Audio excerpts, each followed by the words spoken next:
인생은 생방송이라는 말이 있습니다. 즉, 한번 지나가면 지울 수도 없고 다시 반복 쓸 수도 없습니다. 그냥 이 시간 이대로 그냥 한번 가면 끝나는 거예요.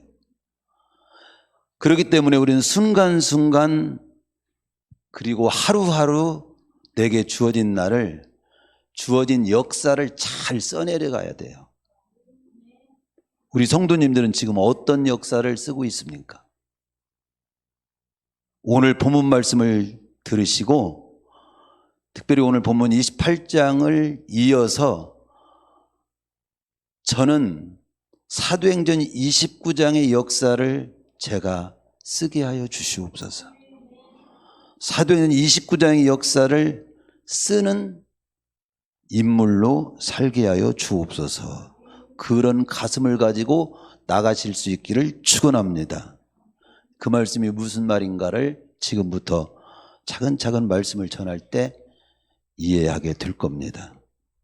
오늘 말씀은 사도행전 마지막 말씀이면서 사도 바울 인생, 개인 인생으로도 마지막 여정을 보여주는 말씀입니다.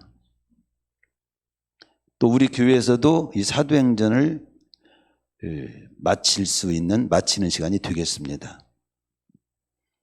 저는 오늘 본문 말씀을 두 부분으로 나누어서 말씀을 선포하도록 그렇게 감동을 받았어요. 첫째 11절에서 15절의 말씀을 통해서 멜리데 섬에서부터 로마에 이르는 과정이 나오거든요. 그 11절에서 15절 말씀, 멜리데 섬에서 로마에 이르는 과정 속에 담긴 메시지를 먼저 전할 것이고, 그리고 16절에서 마지막 32절까지는 로마에 당도한 도착한 사도 바울의 삶이 거기 기록이 되어 있습니다. 그 로마에 도착해서 죽기까지 사도 바울의 삶이 이제 거기 좀 부분이 남아 있는데, 그 삶 속에 담긴 메시지를 통해서, 이 두 부분을 통해서 사도행전 29장은 제가 쓰겠습니다 라고 하는 제목으로 말씀을 선포할 때 은혜를 많이 받기를 축원합니다. 그 첫 번째 28장 11절에서 15절, 거기 이제 15절에 보면 11절에 보면 석 달 후에, 거기서부터 시작이 됩니다. 그래서 15절까지 그 부분의 내용은 로마로 가니라. 14절에 보면 그래서 우리는 이와 같이 로마로 가니라. 이 바울의 그 뭡니까?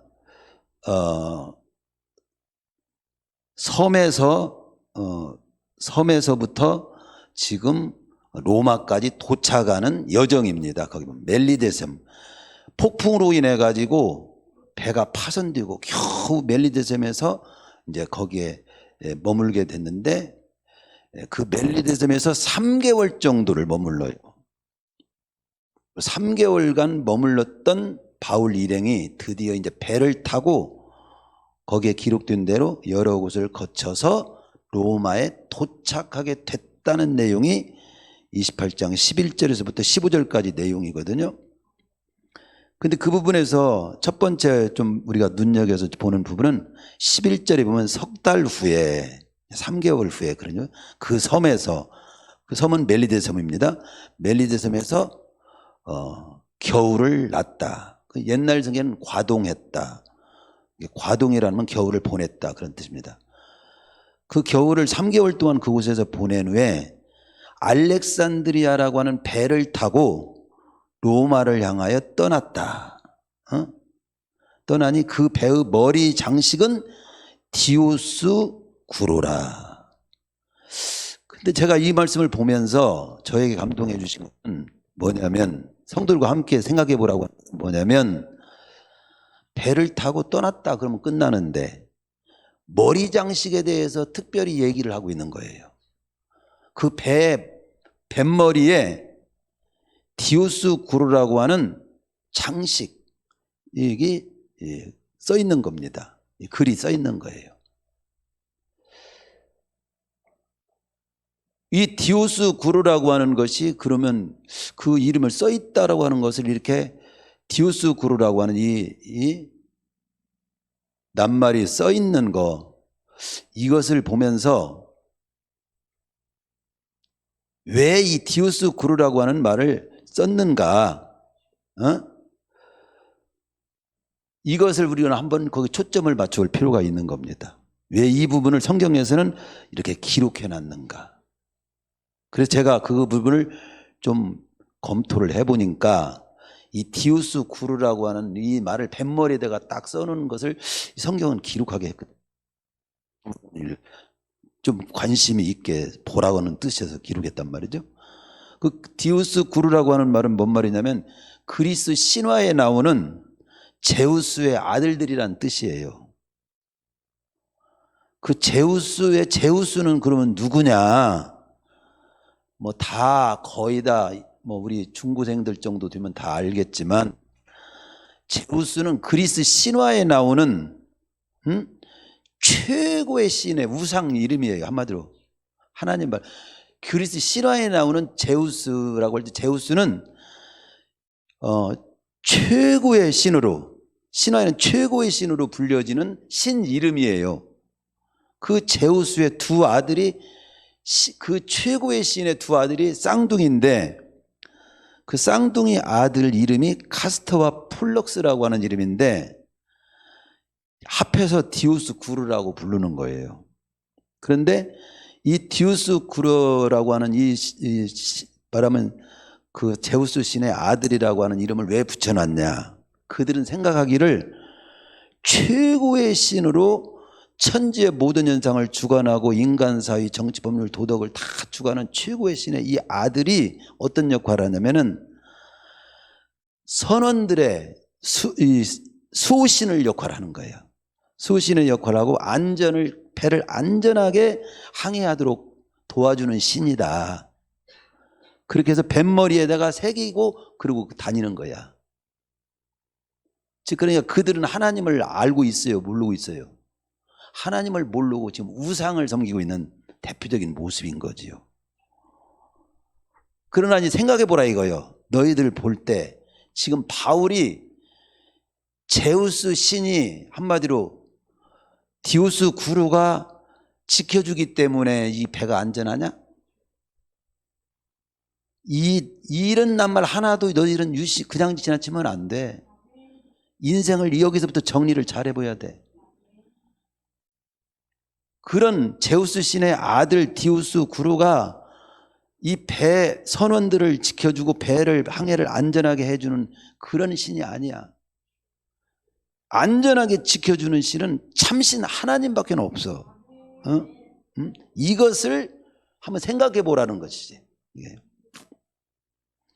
우리의 보호자는 그리스 신화에 나오는 제우스가 아니요 그 어떤 부적을 갖다가 동서남북에 다 범벅을 해놔도 그 부적이 지켜주는 것도 아니고, 그리고 무당을 들여다가 1,000만 원짜리 2,000만 원짜리 구슬했다고 해서 액땜이 되는 게 아니란 말이죠. 적어도 제가 지금 말씀드리는 몇 가지 말에만 거기에도 한번 관심이나 갖고 거기에 해본 적이 있는 사람이 있으면 오늘 이 시간 정리하시기를 축원합니다. 어떤 부적 아무 소용없습니다. 어떤 무당 굿 액 못 때웁니다. 풍랑을 잔잔하게 할 자는 아무도 없어요. 근데 성경에는 풍랑을 잔잔케 하신 분이 나타납니다. 상여를 가로막는 사람은 없어요. 즉 뭐냐면 시골에서도 상여가 지나가잖아요. 버스가 그대로 머물러 있으면 상여 다 지나갈 때까지. 왜냐하면 이 죽음을 가로막고 이 죽음을 막을 수 있는 사람은 아무도 없다는 뜻이에요. 돌아가신 분이 최고 어른이에요. 그게 나이가 어리든 돌아가신 분은 그 길을 아무도 못 막는 거예요. 그러나 주님은 풍랑도 잔잔케 하신 걸 우리는 볼 수 있고 성경에 보면, 그리고 나인성의 과부의 유아들이 죽어가지고 통곡하고 있는 과부를 측은히 여기시고 울지 마라고 하면서 독자 아들을 살려줘서 품에 안겨주셔요. 성경에 보면 그런 내용이 나오잖아요. 그러니까 생명의 주인은 오직 주님뿐이시고 보호자도 주님뿐이시다. 주님께서 허락하지 않으면 참새 한 마리도 땅에 떨어지지 않는다. 성경에는 그렇게 말씀하잖아요. 아울러서 천하 인간의 구원 얻을 만한 이름도 주님 외에는 주신 일이 없어요. 그리고 세상 끝날까지 우리와 함께 해주실 분도 주님이시고 숨 떨어지는 순간도 지켜보시고 그 다음 여정을 인도해 주시는 분도 주님이십니다. 세상 끝날까지 함께 해주신다고 마태복음 28장에서도 말씀하잖아요. 너희들은 근데 그 숨 떨어지는 그날까지 잘 살아. 그게 마지막 말씀이잖아요. 하늘과 땅의 권세를 내게 주셨으니 그러므로 너희는 가서 모든 족속으로 제자를 삼아 아버지와 아들과 성령의 이름으로 침례를 주고 내가 너희에게 분부한 모든 걸 가르쳐 지키게 하라. 그런 삶을 살아. 그런 너희들과 내가 세상 끝날까지 함께 하리라. 마태복음 28장의 마지막 말씀이잖아요. 그래서 이렇게 주님만이 우리의 참 보호자요 영원히 함께 하실 분인 것이 정립된 자는 헛된 곳을 찾아 헤매지도 않고 헛된 데 돈을 쓰지도 않습니다. 헛된 곳을 찾아 헤매지 않는 삶만 돼도 큰 돈 버는 것보다 나은 것이고 헛된 데 돈을 또 안 쓰는 것은 거기서부터 잘 사는 비결이지. 근데 지금도 헛된 곳을 찾아 헤매는 사람이 많고 헛된 데 돈을 쓰는 사람이 너무도 많잖아요. 그래서 우리는 이렇게 여기에 지금 알렉산드리아 배처럼 뱃머리에다가 우리를 지켜주시는 분은 디오스 구로야. 그런 어리석은 짓은 우리는 안 하는 거지요. 하나님만이 나를 존재케 하셨고 보호자요 내 숨 떨어지는 까지 인도자요 숨지고 난 이후까지도 예비하신 분이시다. 바로 그렇게 믿고 사는 사람들이 오늘 이 자리에 있는 우리인 거죠. 12절로 가면 수라구사에 대고 사흘을 있다가 거기서 둘러가서 레기온에 이르러 하루를 지낸 후 남풍이 일어나므로 이튿날 보디울에 이르렀다. 보디울은 어디냐면 바로 이게 로마 외항입니다. 로마에 도착한 거야. 근데 거기에 중요한 말이 뭐냐면 수라구사에 사흘 있고 레기온에 하루 지내고 그렇게 머물고 거치고 하다가 거기 가운데 남풍이 일어남으로 이튿날 보디울에 로마에 드디어 도착했다 이런 뜻이거든요. 14절에 그래서 우리는 이와 같이 로마로 가니라. 그 중요한 부분이 또 초점 맞출 부분이 거기 또 뭐냐면요. 남풍이 일어나자 그겁니다. 남풍이. 이게 보면요. 여기는 폭풍이 아니라 남풍입니다. 폭풍이 아니라 남풍이야. 3개월 동안 11절에 보면요. 석 달 후에 그렇게 나오잖아요. 3개월 동안 못 간 길을 10하루 만에 가요. 12절에 사흘, 13절에 하루, 14절에 2일에 합히면 10하루입니다. 그 3개월 동안 못 간 길을 열흘 만에 가는 거예요. 즉 무슨 말이냐면요. 주님의 인도가 있을 때 움직였다 이 말입니다. 27장 14절에서 이미 우리는 봤을 때 20장 14절에 보면요. 백부장이 바울의 말보다 즉 어쩌면 하나님의 인도보다 선장의 말을 더 믿고 움직이다가 죽을 고생하고 3개월을 머문 거예요. 멜리점이 3개월을 기다린 내용을 우리는 본 겁니다. 그러니까 주님의 인도보다 한마디로 주님의 인도를 제치고 어떤 선장이나 다른 것을 따르다가 죽을 고생한 거지. 그런데 그 죽을 고생을 3개월을 머물렀는데 여기서는 주님의 인도 따라 순풍을 하나님이 이제 주신 거지. 이게요. 남풍이 순풍입니다. 그 순풍이 불어서 주님의 그 순풍이 있자 이 말은 주님의 인도가 있자 이 말이랑 똑같아요. 그 순풍이 불었을 때 움직이니까 11일 만에 탁 도착하는 거야.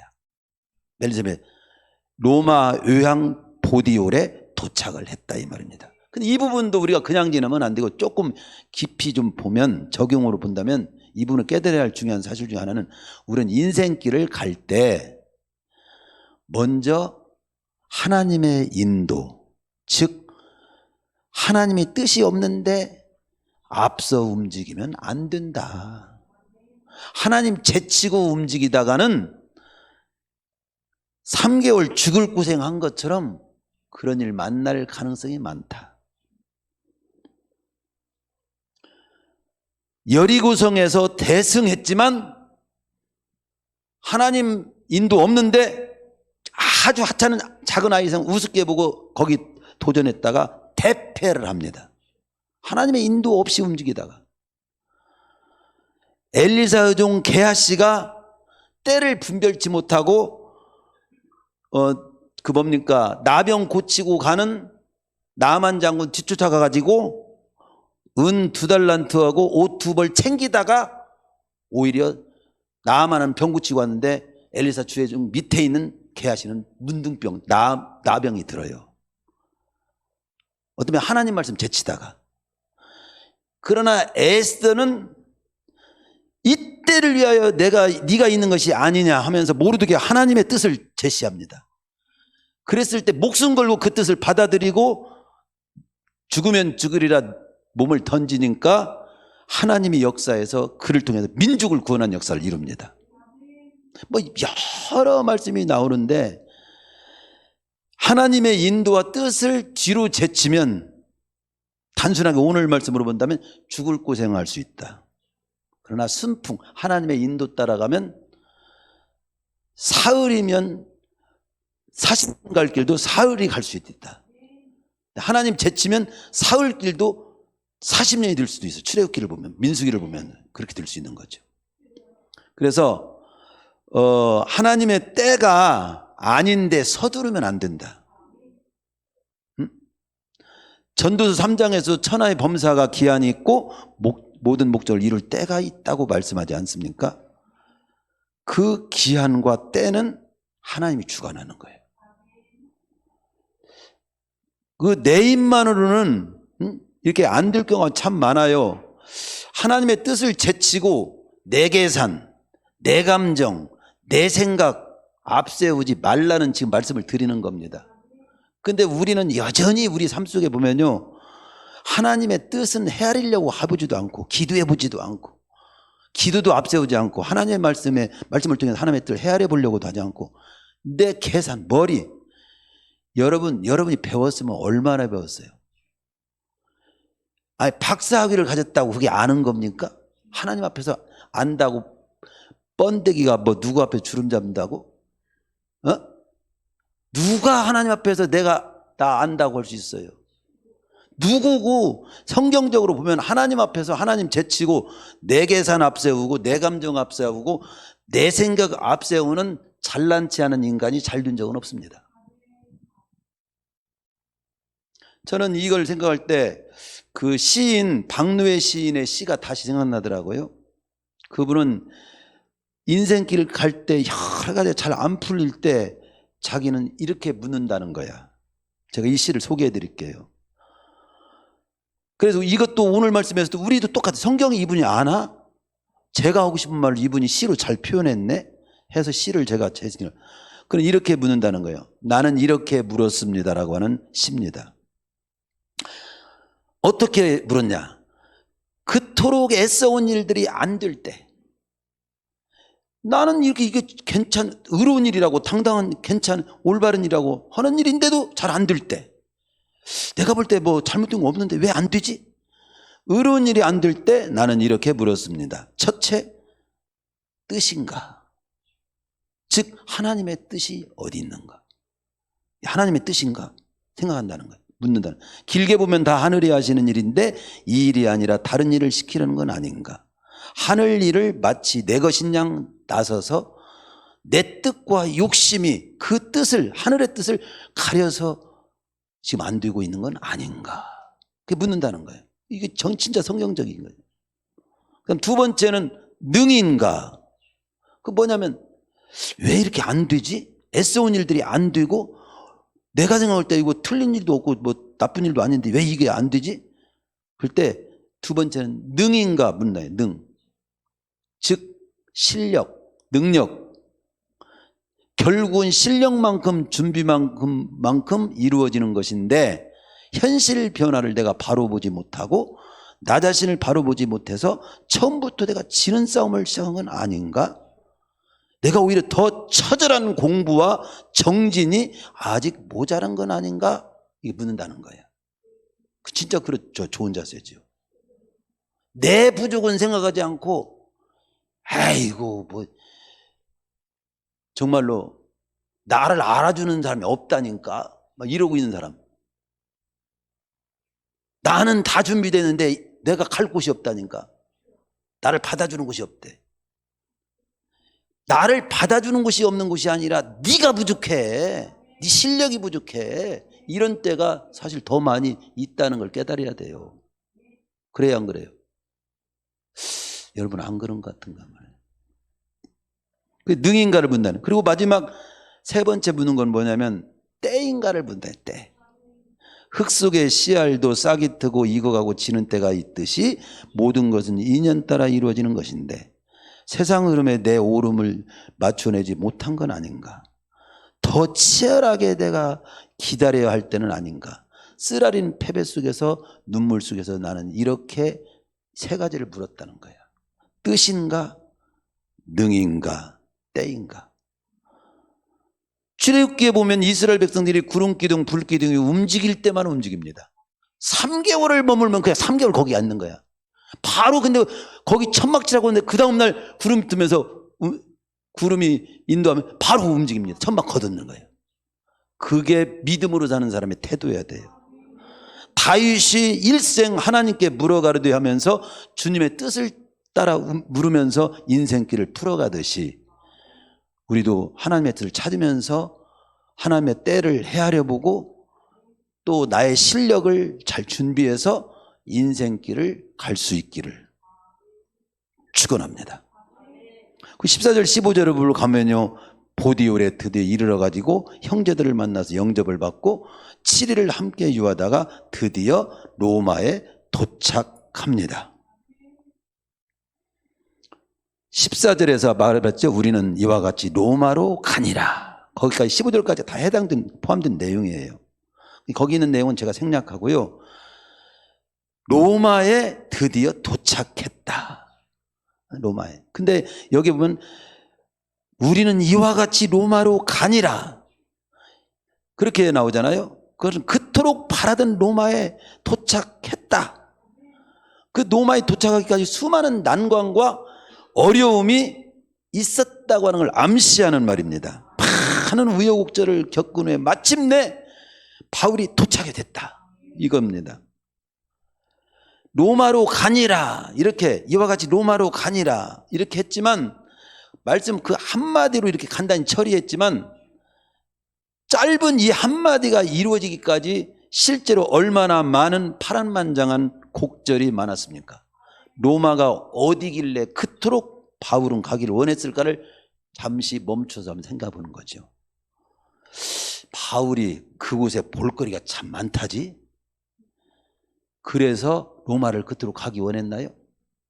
저도 여행 책이 하나 있습니다. 축제만 전부 모아놓은 책이 있어요. 근데 한 번도 못 가봤어요. 축제는. 왜냐하면 대개 축제가 토요일, 주일 뭐 이런 게 그런데 많더라고요. 축제만 나도 한번 전국에 축제만 한번 있는 거 한번 가고 싶다. 이런 생각이 있을 때가 있었어요. 한 번도 못 가봤습니다. 어쨌든 이 바울이 로마를 그토록 하기를 원했고 드디어 도착한다고 하는 이 내용을 보면서 바울은 무슨 마음으로 볼거리가 많은 관광지였기 때문에 로마를 가고 싶어 했는가, 아니면 바울이 독신으로 사고 나도 한 사람 어느 사랑하는 사람 만나려고 거기 로마를 가기를 원했는가. 그곳을 가면 남은 생에 편히 살 수 있기 때문에 뭐 신문에 가끔 가다 보면 필리핀 아니면 저거 뭐 태국 어디 뭐 저런 거 가면 싼 돈으로 한 달살이 두 달살이 하는 게 좋다고. 그러나 갔다가 살인도 당하고 오히려 된통 어려움 당했다 뭐 이런 얘기도 들리잖아요. 가면 편안히 살기 때문에 아닌가 이런 생각 또 하는 사람 많잖아요. 또 그곳을 가면 나를 알아주는 사람이 많기 때문에 그곳에 가야지. 제가 지금 말한 이유들로 바울이 움직였습니까? 근데 우리는 되게 움직이는 게 지금 제가 말한 이유들로 되게 움직이는 것 아니에요?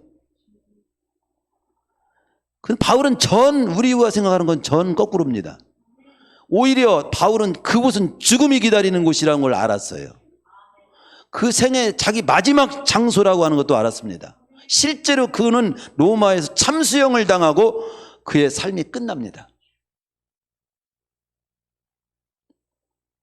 그곳에 성지순례 때 그곳을 갔습니다. 바울이 참수형했다는 곳에 자그마한 교회가 숲속에 세워져 있습니다. 오솔길을 따라가서 기념교회당을 가는데 제 크기상 우리 교회보다 조금 작아요. 크기가. 그런 기념교회당. 그리고 입구에 딱 벽면에 바울이 참수상할 때 모습이 이 그림이 거기에 천으로 이렇게 그려져 있더라고요. 바울의 머리채를 들고 이 돌이 있는데 거기다가 머리를 해서 칼로 치는 이런 그림이었습니다. 바울이 목베이는 머리가 툭 떨어졌어요. 근데 그 머리가 3번 이렇게 움직였다고 해서 거기에 그 떨어진 곳마다 물이 솟았다. 이런 스프링 뭐라고 하는 설명을 들은 적이 있습니다. 어쨌든 그 벽면에 바울을 참수하는 그림이 걸려있는 작은 교회였지만 그 기념교회를 뒤로 하고서 목사님들하고 같이 툭툭 저는 뒤에 좀 찾으면서 터덕터덕 걸어 나오는데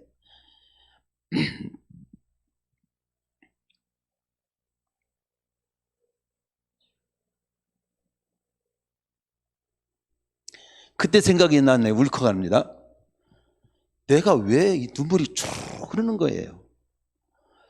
즉 무슨 생각을 그때 했냐면요, 이 설교를 하면서 생각이 나는 것이 무엇 때문에 바울은 그토록 이 사지에 오기를 바랬던가. 목배임을 당하고 죽게 된다는 것을 알면서도 이곳을 그토록 오기를 이 바울이 왜 원했지? 딱 한 가지밖에 없어요. 성경을 다 살펴보면 한 가지밖에 없어요. 다메섹 도상에서 직접 만난 주님, 메시아, 구주, 인간으로 오신 하나님 그분, 자기를 구원하신 그 주님을, 그리고 그 주님이 자기에게 맡긴 사명, 땅끝까지 네가 만난 나 구주 맞잖아. 이 구주를 땅까지 전해서 모든 사람으로 다 구원받게 해. 그 한 가지 사실 때문이라는 것을 성경은 보여주고 있거든요. 그 이하도 그 이상도 없어요. 당시 바울 생각에 로마는 땅끝입니다. 그래서 그는 그 로마까지 복음 전해주고 내 인생 끝낼 거다. 그 마음으로 그렇게 사모했고 충만했고 드디어 그런 마음으로 로마에 간 거지. 뭐 구경하고 볼거리만 하고 누구 사람 만날 거 있고 편안한 노후 이런 생각을 해갖고 간 것이 아니라는 거죠. 자신이 믿고 구원받은 그 복음을 땅끝까지 전하는 주님의 말씀에 온전히 순종하는 그 삶을 위해서 로마로 간 겁니다. 사실 지금 생각하면 로마는 땅끝이 아닙니다.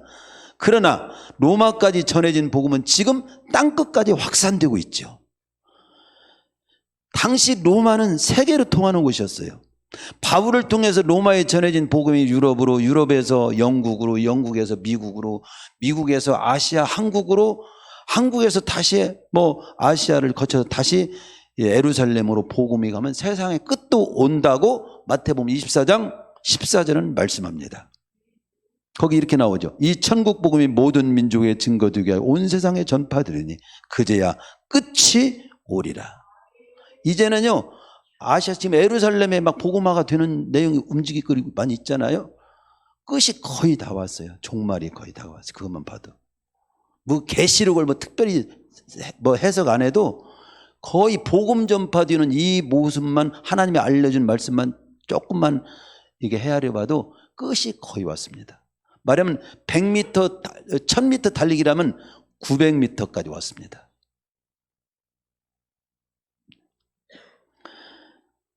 바울은요, 그 로마서 1장 14절에서 15절에 보면 헬라인이나 야만이나 지혜 있는 자나 어리석은 자에게 다 내가 빚진 자라. 그러므로 나는 할 수 있는 대로 로마에 있는 너에게도 복음 전하기를 원한다.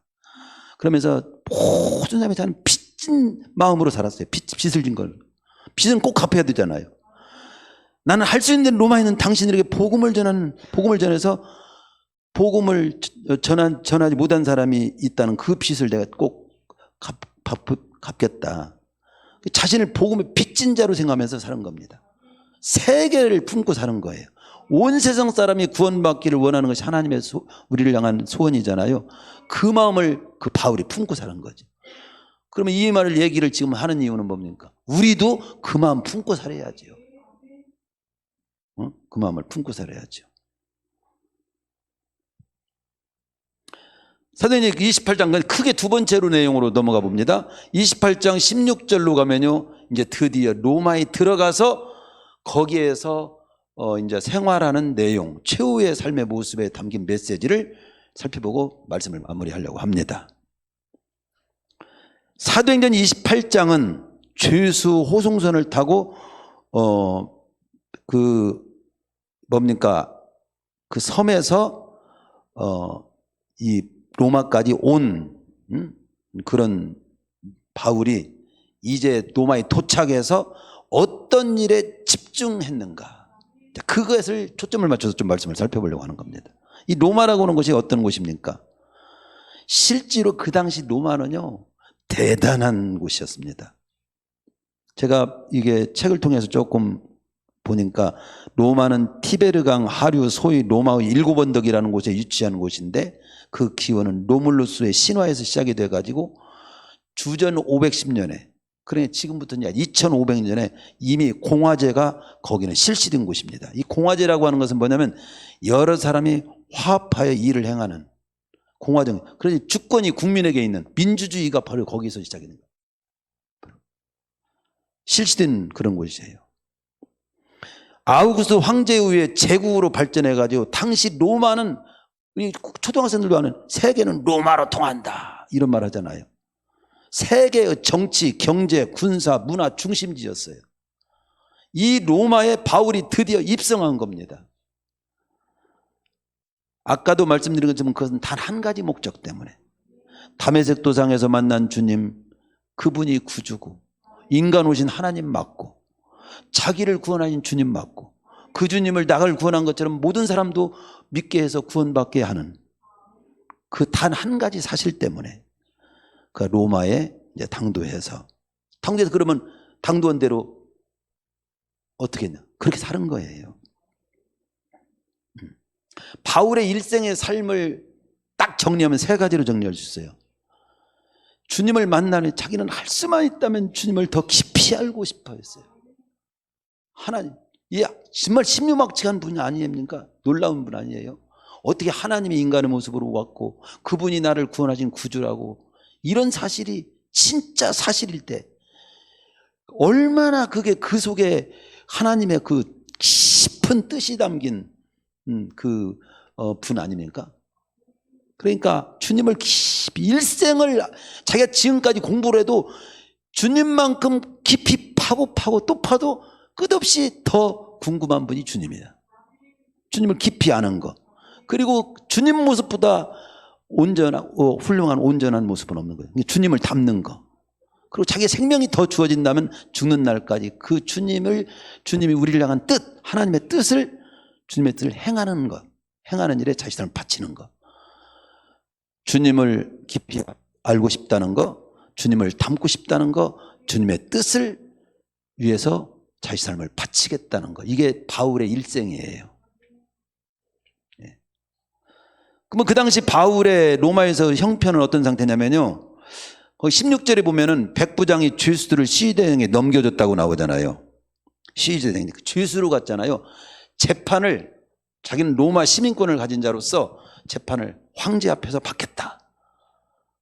그렇게 사실은 여기 안 와도 되는 사람이었어요. 그냥 재판을 로마 황제 앞에서 벗겠다고 해가지고 온 거잖아요. 어쨌든 죄수의 몸으로 온 거예요. 가이사 황제에게 항소한 상태이기 때문에 지금 바울은 황제 휘하의 부대 책임자에게 넘겨졌고 한 군사의 보호를 받고 호의를 받으면서 거기 18절에 보면요.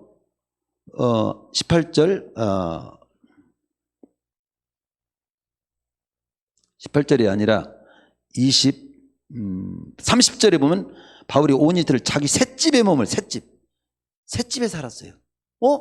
감옥에 있어야 되는데 웬 셋집이야? 그것은요, 거기에 조금 가이사 황제에게 재판을 받으러 온 사람들이 막 전국 각곳에서 막 몰려오니까 감옥이 좁아요. 사람들 곳이 부족한 거야.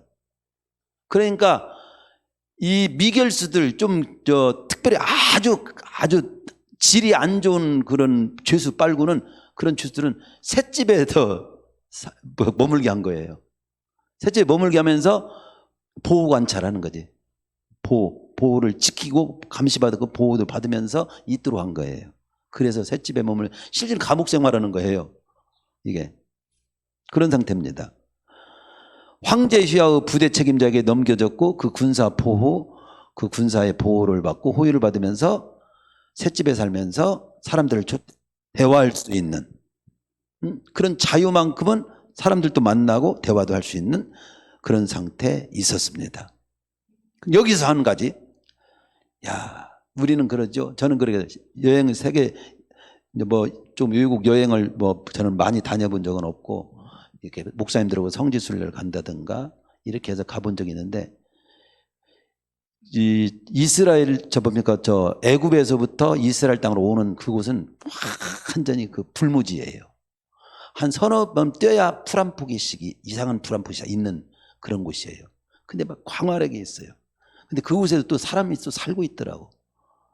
그러니까 가보면 또 여기도 또 나름대로 살 수 있겠네 이런 생각이 들더라고요. 이 보면 즉 제가 무슨 말씀을 하냐면요, 우리도 인생길을 갈 때 막막하기도 하고 또 어떻게 살까, 믿음으로 이렇게 살아도 내가 좀 벌어먹고 사는데 이거 주일날도 이렇게 내가 예배드리도 이거 벌어먹고 살 수 있는 걸까, 걱정이 되는 거 많이 있잖아요.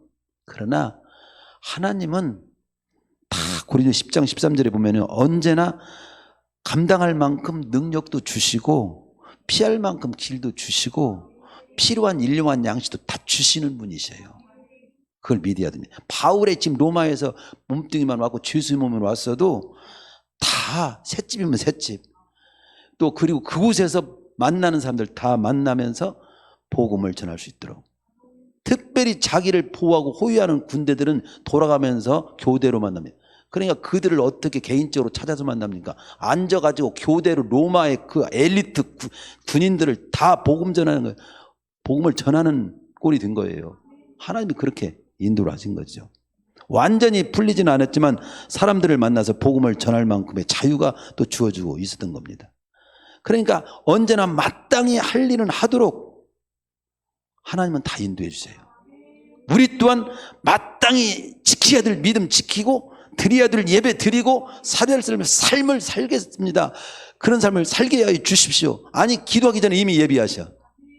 우리가 미리 겁내서 못 살 것 같아 발발 떨고 있지.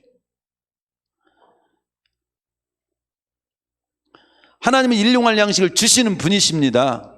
어려워도 할 일은 하는 자가 있고 풍부해도 할 일은 못하는 자가 있더라고요. 제가 목회하면서 그래요.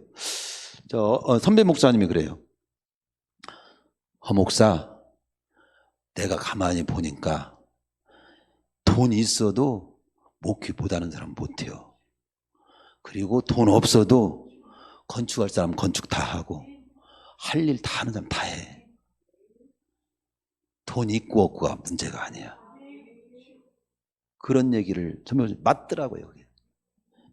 신앙생활도 그렇고요. 나는 믿음 지키면서 하나님 예배하면서 핵심적인 걸 붙들고 나는 사는 인생이 될 거야. 그렇게 갑니다. 근데 발발 떠는 사람들은 돈이 있어도 헌금 내는 것도 발발 떨고 사명 하나 감당하는 것도 의지치 않게 감당하고, 믿는 것도 아니고 안 믿는 것도 아니고, 그리고 라우디아께 토해버리고 싶은 마음으로 사는 사람이 꽤 많습니다. 어떻게 살 것인가? 우리 형편 다 하시고 하나님께서는 그때그때 감당할 능력도 피할 길 주시는 분인 걸 믿고 사는, 먼저 그의 나라와 그의 의를 구하라. 그러면 나머지 모든 것이 뭐예요? 무엇을 먹을까, 무엇을 입을까, 이런 거 책임져 준다고 하잖아요. 여기 바울 선교의 17절에 보면 그런 내용이 나옵니다. 17절에 보면 사울의 바울이 유대인 높은 사람들을 청해가지고 그들이 모인 후에 이르되 여러분 형제들 하면서 그들의 복음을 전하는 내용이 나오는 거예요. 즉 그 내용은 제가 생략하고요, 바울은요 언제나 떨어진 곳이면 자기 민족들에게 먼저 복음을 전하는 선교의 우선순위가 있음을 봅니다. 항상 자기들 동족에게 먼저 복음을 초청하고 먼저 청해요. 어찌하든 이걸 보면서 우리도 바울은 로마에 도착해 먼저 1차적으로 자기 동족 유대인들을 만나서 복음을 전하려는 모습을 저는 지금 찍어서 말씀드리는 겁니다. 똑같이 복음 전해야 되지만 복음 전파의 우선순위를 우리도 가졌으면 좋겠다. 복음을 전해 우선순위를 기억하라. 자, 어떻게? 나를 이 시대에 태어나게 한 것은 이 시대 사람들에게 복음을 전하면서 살으라고 내가 이 시대에 태어났다는 생각을 기억해야 됩니다. 어떤 사람이 이런 생각이 있어요. 이순신은 구원 받았을까요? 정신 나가서. 그럼 저는 이렇게 한마디로 말하면 결론은 그겁니다. 이순신은 구원, 그렇게 훌륭한 사람은 지옥 가면 안 되지요. 이런 사람이 있어. 그거에 대한 얘기도 많이 있을 수 있겠지만 내가 생각할 때는 우선 지금 너나 구원 받아. 이순신 세종대왕 걱정하지 말고. 또 내가 난 200년 후에 태어나면 좋겠는데요, 너는 지금 지금 태어난 지금 2025년이나 잘 살아. 이 시대에 태어난 걸 불평하자. 왜 나는 이런 복잡한 시대에 나는 이렇게 태어났는지 모르겠다고. 그런 소리 하면 안 됩니다. 지금 이 시대에 태어나게 한 것은 이 시대에 잘 살으라고, 이 시대의 사람들에게 복음 전하며 살으라고. 또 다르도 나는 미국에서 태어났으면 좋겠는데 내가 이런 자그만 토끼만한 나라에 내가 태어나가지고 내가, 나를 대한민국 백성이 되게 하신 여러 이유 중에 하나는 뭐냐면요, 너는 대한민국에 사는 백성들에게 복음을 전하는 사람이 되라. 먼저 그들이 구원받도록 하라. 그 뜻이 있다는 것도 깨달아야 돼요. 저는 제가 헛씨입니다. 헛씨. 나는 왜 헛씨 가문에 태어났을까? 그러나 저는 헛씨 가문에 좀 긍지를 갖습니다. 이래봐도 김수로 왕의 후예단 말이죠. 김수로 왕의 후예예요. 계속 이었으면 또 저도 왕이 됐을지. 웃으면서 어디죠? 진해 말고, 아이고 거기가 아니까 완전히 김수로 왕 그걸로 아주 그 허황후 그걸로 아주 범벅이 돼 있더라고요. 거기 보니까. 거기에 허씨 김씨 꼭 찾아오세요. 그러면 그런 곳이 많이 있어요. 여기 꼭 찾아서 족보 거기에 하는 곳에. 나를 허씨 가문에 태어나게 한 것은요, 먼저 허씨 가문에게 허씨 가문이 구원받도록 복음을 전하는 일을 먼저 허씨 가문 챙기라 하는 의미가 들어있어요. 그래서 똑같이 복음을 전해야 하지만 먼저 내 사랑하는 가족의 복음을 먼저 챙기시고, 내 민족의 복음을 챙기시고, 내 눈에 띄는 사람 챙기시고, 내 민족에게 청하시고, 그리고 또 그 다음 또 이렇게 사도 바울은 바울 선교는 자기 동족에서부터 언제나 출발합니다. 로마서 10장 1절에도 자기는 하나님 앞에 간절히 소원하는 바가 있는데 딴 것이 아닙니다. 자기 동족 이스라엘 백성들이 구원받는 소원, 구원받는 것. 자기 목숨 하나 없어질 만큼 그만큼 원한다고 그렇게 말합니다. 23절에 보면요, 거기에 보면 초청해가지고요, 거기 유대인들 다 초청해서 어떤 생각, 어떤 경위를 거쳤는지 자세히 기록되지 않지만은 일자를 정해가지고 많은 유대인들이 바울 숙소를 찾았고, 바울은 이들에게 하나님 나라를 증거하고 예수님의 일도 가르치고 권했다고 나옵니다. 근데 거기 보면 권해서 듣는 사람들 가운데 믿는 자도 있고 믿지 않는 자도 있다고 나와요. 똑같이 여기서 말씀을 들어도 하나님 말씀으로 지금 받는 사람도 있고 하나님 말씀 못 받는 사람도 있습니다. 근데 그 이유가 거기 보면 마음이 우둔하여져서라고 나오죠. 근데 옛날 개혁성경에서는 마음이 완악하기 때문이라고 나옵니다. 즉 제가 한 가지 영적 원리를 여기서 말씀드리고 싶어서 이걸 지금 짚어드린 겁니다. 즉 마음이 열려야 귀도 열리고 눈도 열리고 그리고 믿음도 갖게 되는 거예요. 하나님의 말씀을 받을 때 사람의 말로 받지 아니하고 하나님의 말씀으로 받아야 되고, 그게 데살로니가전서 2장 13절에 그러잖아요. 베레아 성도들처럼 그렇게 모든 걸 그냥 목사님 설교면 다 하나님 말씀은 아니잖아요. 하나님의 말씀을 선포할 때 그 선포하는 하나님의 말씀으로 받는 그 믿음도 필요하고, 아울러서 베레아 교회 성도들처럼 간절한 마음으로 말씀을 받고 이것이 그런가요? 즉 하나님 말씀이 맞은가? 하나님 말씀에 그런가? 신중한 태도로도 말씀을 받았다는 것이, 이 둘이 균형을 이루어야 돼요. 말씀을 받을 때 하나님의 말씀으로 아멘 이렇게 해서 받는 마음이 필요하고, 또 한 가지는 과연 그 말씀이 하나님 말씀 맞아? 신중한 태도로 이게 받아야 이단이라든가 잘못된 것에 휘둘리지 않는 거죠.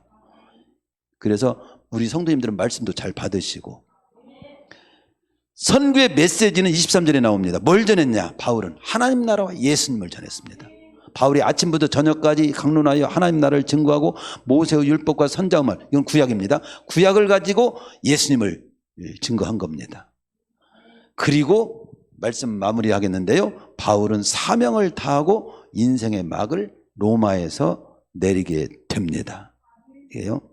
바울이 로마에 입성은 AD 60년경이에요. 그리고 그가 60년에서 한 2년경 로마에서 미결수로 새빵살이를 하고요. 그리고 그가 순교한 것은 주후 64년경에서 68년 사이로 보는데 64년경으로 보고 있습니다. 그러나 정확하지 않아요. 64년에서 68년 사이로 봅니다. 바울은 이 로마로 오기를, 그래서 사명을 감당하기를 기도했었어요. 로마서 15장 30절에 33절에 보면 바울은 로마에 가기 전에 편지로 로마의 신자들에게 3가지 기도를 부탁합니다. 당시 그 기도 제목은 매우 불가능해 보였어요. 이게 이런 기도 제목입니다. 3가지가. 첫째, 유대인의 핍박 가운데서도 보호를 받게 해주십시오. 저를 지켜주십시오. 두 번째, 자기 맡은 사명을 꼭 직무를 잘 마치게 해주십시오. 그리고 기쁨으로 주님 말씀대로 로마까지 잘 가게 해주십시오. 그런데 그 기도가 다 이루어진 겁니다, 지금. 즉 무슨 말씀 드리냐면, 기도는 응답됩니다. 우리 기도로 우리 성도들이 사시라는 겁니다. 그리고 바울은 끝까지 사명 따라 살았어요. 사명 따라. 사명적 존재로 살자는 거죠. 그 주님이 맡긴 땅까지 복음 전하는 과업을 완수하고 로마에서 순교의 이슬로 인생의 치유를 마칩니다. 우리는 형통하는 걸 이렇게 생각하죠. 잘 먹고 좋은 집에서 편안하게 잘 먹고 잘 입고 사는 것을 형통으로 생각하죠. 성경에서 보는 형통은 그렇지 않습니다. 핵심으로 말씀 한 가지를 드린다면, 하나님께서 내게 맡긴 삶, 내 역할을 다 하고 맡긴 사명 다 하고 주님 앞에 가면 그게 형통한 거예요. 우리는 그 형통을 가야 돼요. 그 형통을.